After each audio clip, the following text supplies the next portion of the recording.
Conversations from the front lines of the talent supply chain. This is Hireside Chats. Join us as we delve into the world of talent acquisition and explore the latest trends, challenges, opportunities, strategies, and insights from the best in the business. Get inspired by industry pioneers and seasoned veterans and discover the secrets to building powerful talent functions from their experiences. Whether you're a CEO, a seasoned HR professional, a growing business looking to scale, or someone just starting in the field, there's something for everyone. Ready for the ultimate recruitment power-up? Let's go. Hello, everybody, and welcome to Hireside Chats. In today's episode, we're diving into a topic that deserves a lot more attention than it is currently getting. Neurodiversity in the workplace, which is basically diversity of thought and cognitive processing.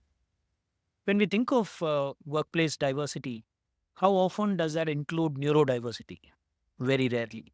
For most organizations, they probably even haven't heard of this term called neurodiversity.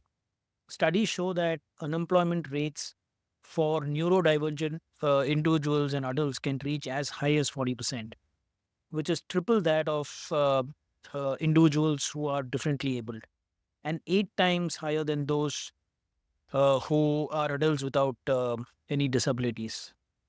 In today's episode, we are joined by Dr. Sharanya Anil, founder director of Direct, an organization advancing mental health and human development through therapeutic services and innovative therapies. She's a cognitive and neurodiversity-affirming specialist who will help us unpack the reality of neurodiversity in Indian organizations and the critical steps organizations can take to foster inclusivity. Let's get into it and explore this world of what it means to be truly a neuro-inclusive organization. Thank you very much, Dr. Sharanya, and welcome to our show. Thank you so much for having me over. And it's my pleasure to talk on this topic, which is very near and dear to me, and I think is the need of the hour as a discussion. Great. Dr. Sharanya, to start with, can you tell us a little more about your background and the work that you do? We'd love to hear about how you began your journey and your expertise as to how you're supporting organizations in creating a more neuro-inclusive workplace. And I look at my own journey as truly an evolution, where I started out with trying to understand early childhood development. And that was forget my master's degrees and what I was trying to do here. But then when I went to the US, my first PhD was on early intervention, early years development, and understanding disabilities and what's causing all of this change in a human being. Starting from there, every work scenario has added an element of change into what I would like to do. And hence, I've reached that lifespan process right now. It got me so interested in understanding human cognition. That became a far bigger search for me in a certain way. And I went into doing a second PhD in cognition and understanding how the brain works and what's different for all of us. Right. Clearly, that's brought me into a lot of other work with adults and into the whole neurodiversity movement as we stand in India and the world over. This work is taken through two organizations or two facets. One, where we work with children and clients across the lifespan, which you kind of talked about, which is Direct. And another, which is Quantum Change, where we work primarily with CXOs in trying to either work with their own neurodiverse journeys, if they are that, or in bringing change into company or working with mental health, which is not often discussed within the CXO community at all in India. Great. Many people and many organizations have a lot of misconceptions about what neurodiversity is. So what do you think it entails when we talk about neurodiversity in organizations? So what exactly is neurodiversity and why is it essential for companies to embrace a neurodiverse workforce? Well, one way of looking at neurodiversity is to understand it through the lens of natural selection, right? That just as there is biodiversity in the world, there is neurodiversity in humankind, which means that no two brains think alike. Simply put, that's the simplest definition of it, that it's a natural way that helps people think, learn, perceive the world, interact, and process information very differently. And so it does not require that much of an understanding beyond acceptance that each of us are very different. So that's where it starts with understanding neurodiversity. So it's as simple as It's as simple as that. That diversity brings differences in skills, it brings differences in thoughts, it builds differences in perspectives. But I think it's this homogeneity that companies have begun looking for, right? That has taken away this heterogeneity that used to exist in environment. I think there were just no labels earlier on. And now we've started having labels that tell us that we're different from what we perceive as normalcy. now in our society, conversations around mental health and cognitive differences are emerging, and of late, a lot of us have openly started talking about it, especially in organization. Do you believe that neurodivergent individuals face unique challenges at the workplace, including stigma? Because I feel that not too many organizations and individuals and organizations understand that in a professional setting, there could be people with neurodivergent experiences and so on. What do you think are some of the misconceptions that people in organizations have? And how does one find out if there is someone truly neurodivergent, and what is it that we can do to help these individuals settle into the workplace faster? So I want to start with a clarification, right? That this conversation that we're having, my lens of looking at neurodivergence is looking at individual differences rather than looking at it with the lens of deficits. I think this is where the biggest difference comes in our country, where when we use the word neurodivergence, we're pairing it up with the construct of deficits, right? Which then goes into how our larger society is, which is on ableism. And we can talk about that a little later, right?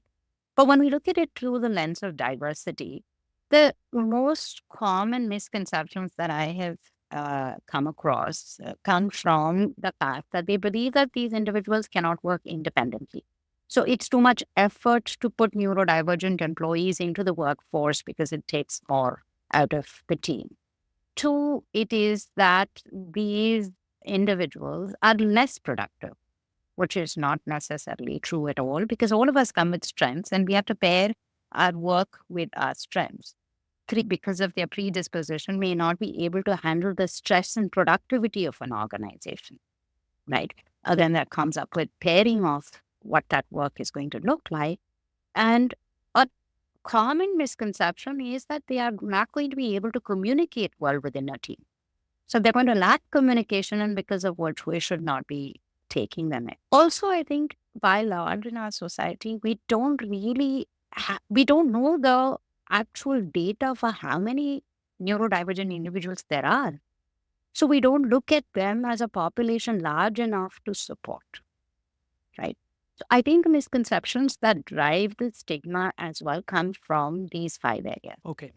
So, Doctor, uh, from your experience, what are some of the effective ways in which we can overcome the stigma, especially at an organization level? And what is it that, because a lot of our listeners today would be management professionals, senior exec teams, HR organizations. So, some tips as to how some of these misconceptions can be understood and how can we be more inclusive. Could you share us some tips? Sure, the first biggest thing is to step away from ableism. By and large, we are an ableist society where we believe that there is discrimination and social prejudice against who we think are less than adequate, right? We come from that space where physical or mental difficulties are viewed from a less than superior sort of a lens, which is given rise to a large ableistic society. And this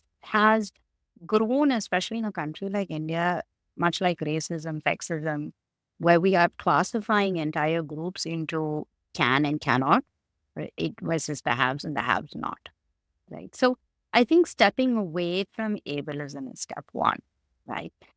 Beyond buzzwords like social justice, equity, inclusion, which permeates our collective consciousness, it's essential to actually be true advocates to promote neurodivergence or acceptance within the society, and to step away from this construct that I am in some way superior than the other. So the first step would always be empowering leaders to understand neurodivergence and to understand that all of us are different. In fact, it's their own superior thinking in a certain way that's puts them in a leadership position, right? So we start with there to then going into a lot of other steps like HR management. What does that process look like? Accommodations within the environment, adaptations to the hiring process. It's very systematic in nature once the company can step away, any organization can step away from the ableist thought process. If we're able to accomplish that, that's the first biggest step in both breaking the stigma as well as breaking the misconceptions that exist. Okay.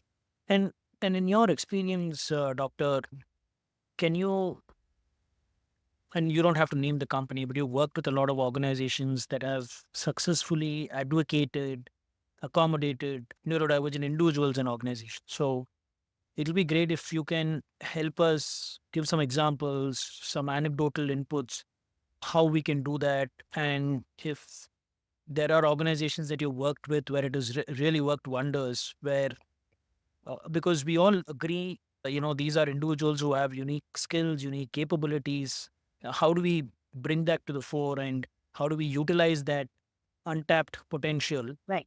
If there are examples that will really help our listeners understand this better. Right. So obviously, I don't want to break confidentiality to tell you of the companies that I work with and who are bringing change. But that does not mean that existing models don't exist that way. We could reach out or we could read about them. Like, for example, the journey with SAP started in 2018. And I think SAP's initiative of Autism at Work has been around as an inspiration for anyone who has wanted to bring change into the company, right? Following SAP's footsteps were EY and Caterpillar, Dell, Microsoft. A lot of these companies who took on different types of inclusive policies to step it up. And all of these are made public for any company to kind of use. And in fact, that's one of the ways that we do. We don't need to reinvent the wheel, right? We look at what kind of a company it is. We look at what kind of a process is put in place for the company, what kind of neurodivergent population will fit into the company, and then thereby start creating a neuroinclusion plan or a diversity plan that helps support them within the organization. Right from government initiatives, which have been very inspiring for us to read and understand, one being the Australian defense and two being the Israeli defense. I don't know if you're aware of any of these who and what they have done, but they have done excellent work in trying to hire purely individuals with autism who have a precocious ability with visual skills, right? And they have been able to use them in defense, and they've curated programs where they can specialize. And there are several such promising countries even which are working in that space.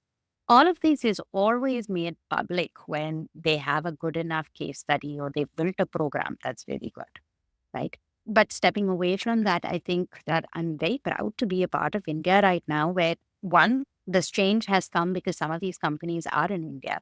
Like SAP is here, EY is here, Accenture has been doing its own bit, not just with neuro inclusion, but also gender affirmation and creating safe spaces. Um, there is a lot in the movement that is happening, and it's not that it's in Accenture and we're not doing anything at all. Right. But if we look at tips the way that you said it, I would put them into like a hierarchy. Leadership commitment, which is extremely important. Neuro-inclusive recruitment, for which training is given. Tailored workplace adjustments that need to be curated according to the company's philosophy and the kinds of individuals that they're going to bring in. And training and awareness for the larger team so that they are coming in with perspective and knowledge on how to work with such a diverse team. But if you ask me to put it into a nutshell, I would say these are the four main steps that an organization would take towards it. Perfect.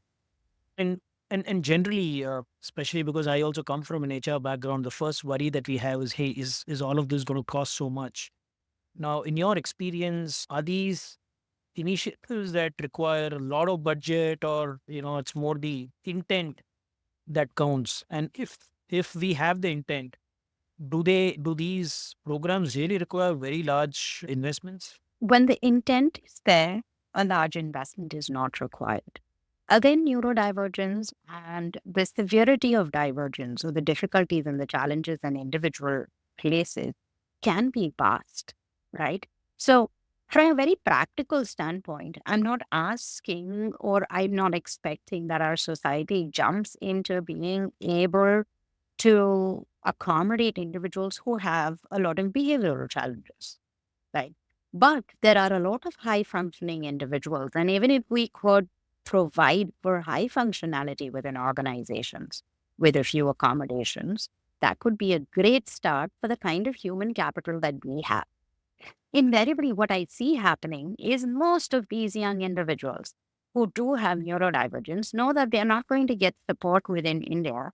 So they leave India to go and join a sister company, either in UK or the US or Canada, because there's more support for neurodivergence within the companies over there, right? So we are losing out on human capital where our divergent thinking and our creativity actually comes from these individuals.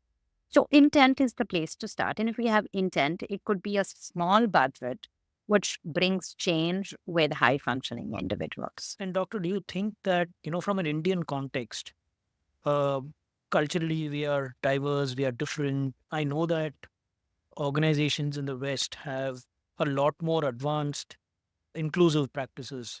You move back after your education and initial work experience in the West, you move back to India. Uh, what do you think are some of our, the Indian ethos, the Indian cultural advantages of supporting neurodivergent behavior, if at all there exists one?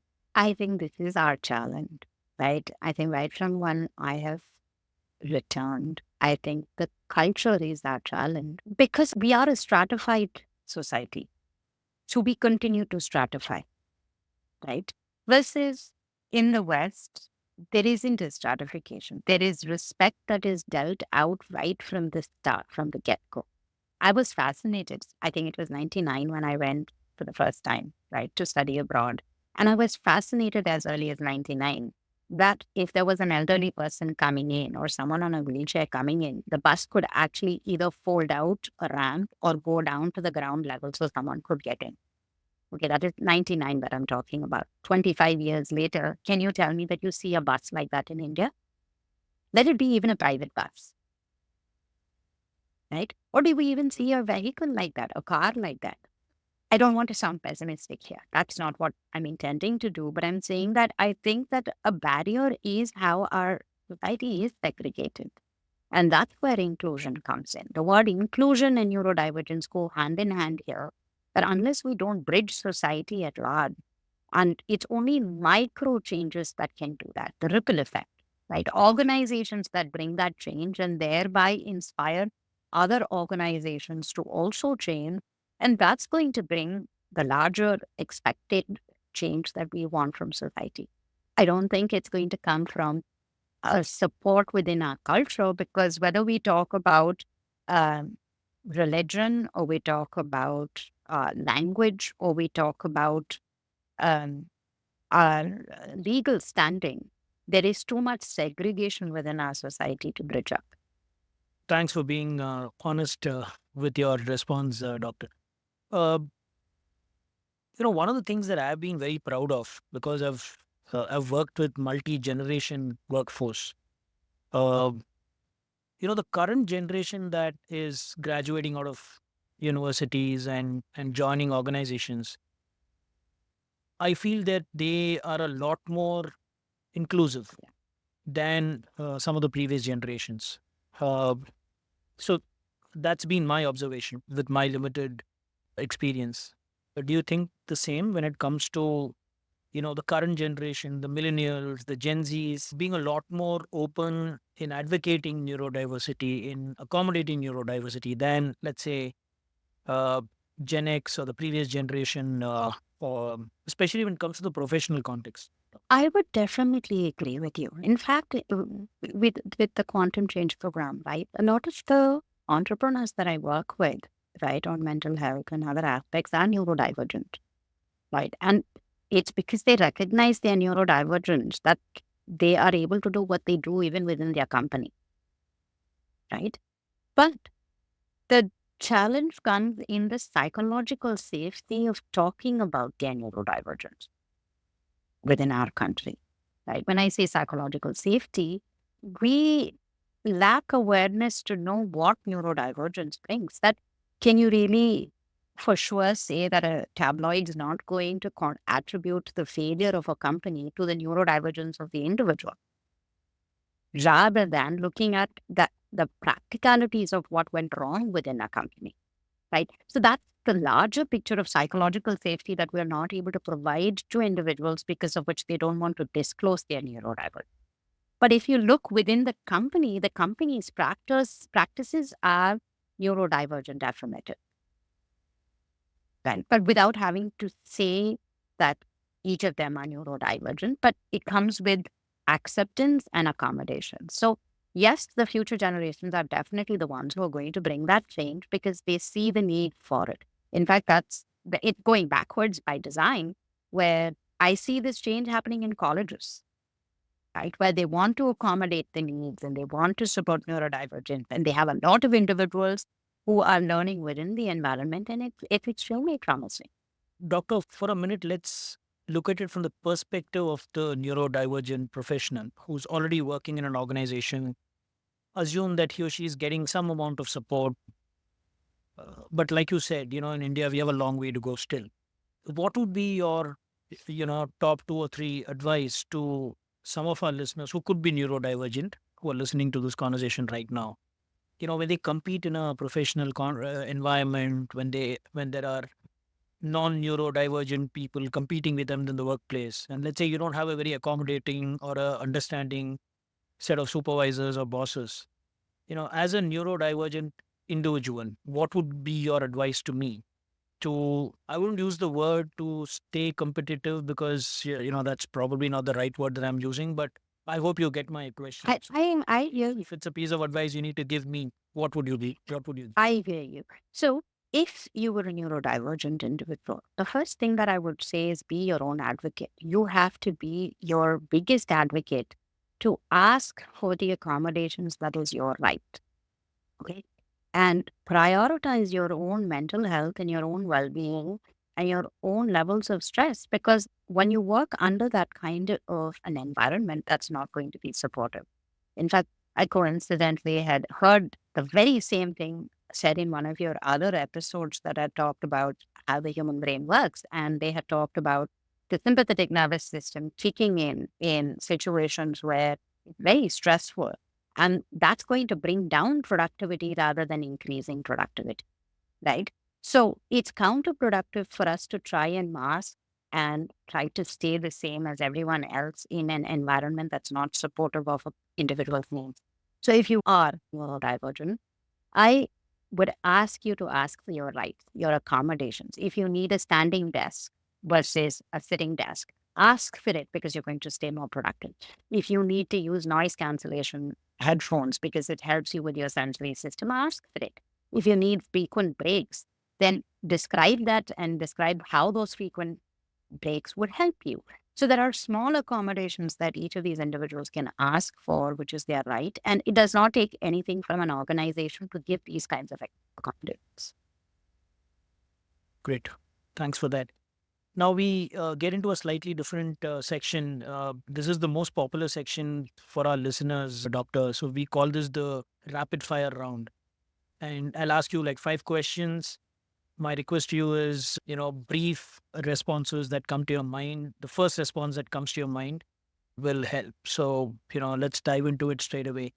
One book you would recommend, since you spoke a lot about leadership, commitment, is there one book that you would recommend for leaders to understand neurodiversity better? I don't think any book encapsulates it, sorry.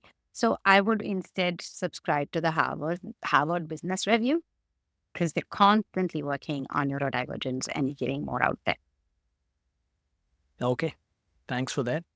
One skill or a bunch of skills that organizations often overlook in neurodivergent individuals. Creativity and divergent thinking. Okay. one neurodiversity friendly workplace practice that you would recommend everyone should try? Flexibility in seating. Okay. Could you elaborate when you say flexibility? The ability to sit on a sofa versus sit on just a desk and a chair. The ability to stand and work versus just sitting the whole day to work. Or to have adjustable tables that could convert to standing as well as sitting so that there is flexibility, right? Just small changes like this, or having a beanbag right next to a chair, even if that person wants to bring it into their cubicle so they could sit either there or here. Small changes. Okay. One piece of advice you would give a company which is just drafting its neurodiversity policy. Step away from ableism. Before you decide to become neurodivergent, please check. Check even simple things. Do you have a ramp? Do you have accessibility? Do you have temperature control? Can your conference table be adjusted so that a wheelchair could come in, as an example? Right? Stepping away from ableism means that we need to have a checklist to say how ready are we in making this change beyond it being just a thought process. Okay. The last one, a little more personal, doctor. What would be one of the most fulfilling moments in your career? That's very difficult to describe, right? Because there's so many moments, which is what keeps me going. Right from a young child who's perceived and who's been given up on by the family, who speaks the first word, to us being able to prevent attempts on suicide by CEOs who've done so well and who don't see what they have done in their lives, right? I have a lot of moments like that which I aspire to work with. Lovely to hear that, doctor. And that brings us to the end of this episode. We hope this conversation has inspired a lot of people who are listening to this episode, how we approach neurodiversity at the workplace and the unique strengths that neurodivergent individuals bring to the table. How do we identify those? How do we assimilate those individuals better into the organization? But a huge thank you to you, doctor. First of all, thank you very much for the time that you gave us. The last 30 minutes has been probably a great amount of learning for me personally and to a lot of our listeners who are listening to this conversation. We truly respect and appreciate the expertise and time. Honestly, this is the first time I've heard about the divergent concept as such, though I've been in the industry for almost 30 years now. So thank you very much for enlightening us. And to our listeners, uh, thank you for tuning in. If you found the episode interesting, don't forget to subscribe, share, and leave us a review. And keep the conversations going. Stay curious, and do join us next time on Hireside Chats. Thank you very much, Dr. One. Thank you so much for having me over. Thank you.